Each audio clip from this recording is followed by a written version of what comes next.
Hello, in this video I'm gonna show you basic motions and gestures on Vive Focus Vision.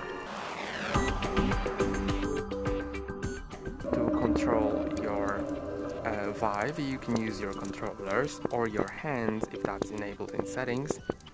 And using controllers, you can see that I have this stroke here,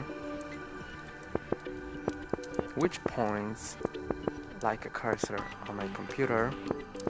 And to click on something, I just need to click on the trigger.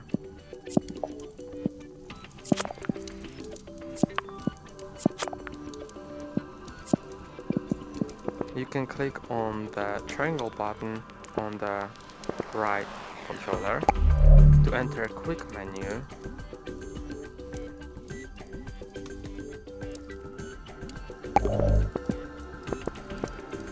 And you can press and hold on the triangle to recenter your view. You can use either the thumbstick to scroll or press and hold on the trigger and scroll like on a tablet.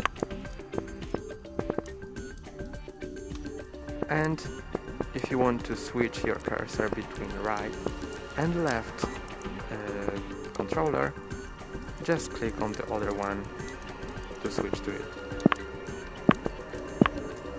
And that's all for today. Don't forget to like and subscribe. See you next time.